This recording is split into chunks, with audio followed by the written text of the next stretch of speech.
กับสบายดีพ่อแม่พี่น้องเบิดสุขคนเด้อตอนนี้เขากำลังเตรียมเครื่อง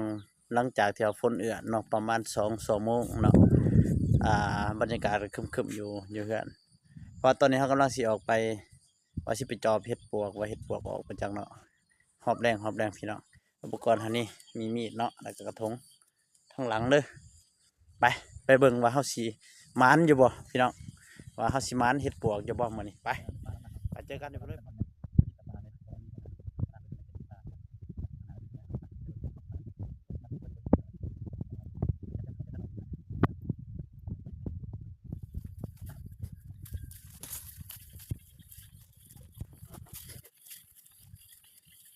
ทุกคนตอนนี้เขาก็มาหอดปลาเป็นที่หอยเลยเนาะหอดปลาหน่อใหม่หอดปลาที่มองจุดเขาสิไปเบิ่งเห็ดปวกว่ามันออกบ่พอพี่กายเขาเคยมาจุดนี้แล้วมันออกเนาะเบิ่งว่าปีนี้สิทันเขาหรือบ่ไปตอนนี้เขาก็อยู่ปลาเป็นเทียมหอยแล้วเด้อ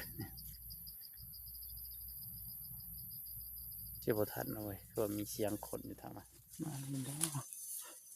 เนาะพี่กายนี่เขามาอยู่นี่จุดนี้ไม่หาได้ประมาณ4 5 6 ดอกเอาเบิ่งว่าปีนี้เขาสิมานอยู่บ่แต่ว่าหอบแรงคือสินี้คือสิยากอยู่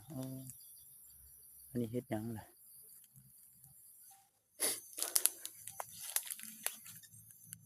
เพราะว่าจุดนี้มันจะเป็นจุดที่มันซุ่มเนาะแล้วฝนตกมาแล้วมันสิดักน้ำไว้เออ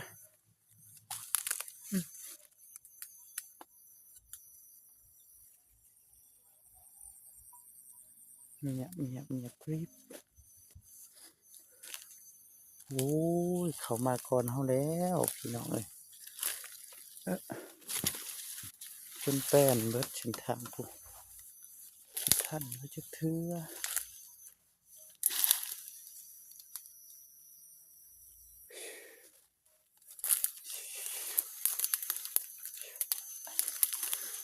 ยังทางไปใส่วันนี้โอ้เขาเห็ดหัวเขาจะเห็ดหัวมาเบิ่งหน่อใหม่ก่อนซะปรุงนี่ว่าหน่อใหม่ครับต้องโอ้ยเอ้ย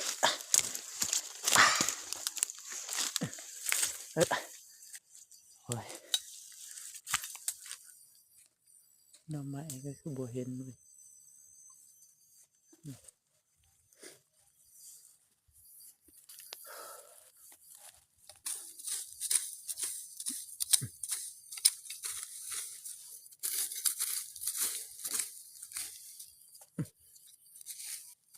บอกซะ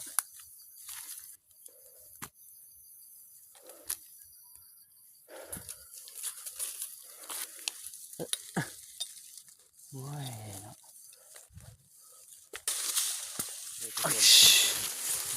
เขาไปนะครับออกมาแล้วเทว่าบ่มันเด้อเพราะว่าก็เขาสิบ่ไปต่อเนาะเพราะมันมีคนเขาเจ้าหาแล้วอยู่เบื้องนั้นมีคนหาแล้วก็เลยบ่ได้ไปต่อตอนนี้เขาก็ออกมาจากปลาหน่อไม้เป็นเทียมหอยแล้วเนาะกำลังชิมเมื่อแหละบนอันเลยขนาดว่าขับแรงเลยนี่คนเขาคนออกก็โอ้พี่น้องเลยนี่บรรยากาศเขาบรรยากาศทำแรงออกมาแต่ปลาเป็นเทียมหอยนะกำลังชิมเมื่อเฮือนเลย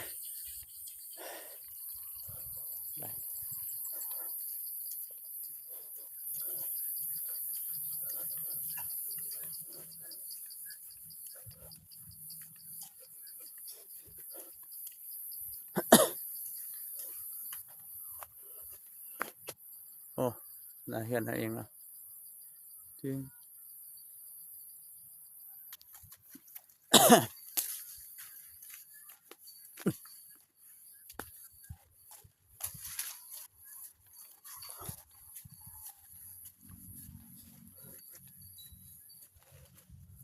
สรุปแล้วก็คือข้าวบหมานเนาะ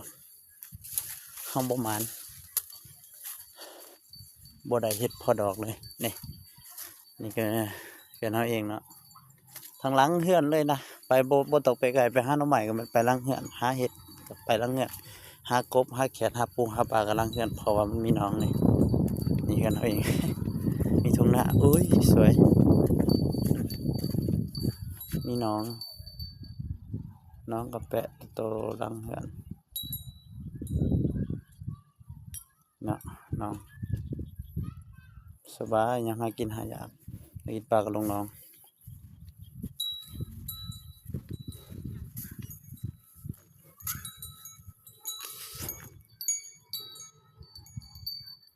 ตอนนี้ก็เป็นผู้บรรยากาศนี่คือแบบโอ้โหได้เลยเฮ้ยเนี่ย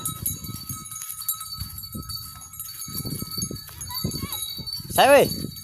โอ้บักนี่ขับรถแนวไหนวะเอาเช็ดตั้มเกือบมึงตายแล้วเอาใหม่มั้งไปติดตามแม่ไปติดตามก่อน FC นี่ FC ตัวหน่อยว่าห้องใส่ว่า FC ใส่ FC ย่อมือเบิ่งห่ะ ขี้เดียดมึงเด้บักนี่มันเฮ็ดหยังนี่ฮะบักนี่มันเฮ็ดหยังฮอดเฮือนเด้ฮะเมียกับลูกทายเฮ็ดปวก ไปใส่อ่ะนั่นแหละมาฮอดเฮือนนั่นแหละเนาะ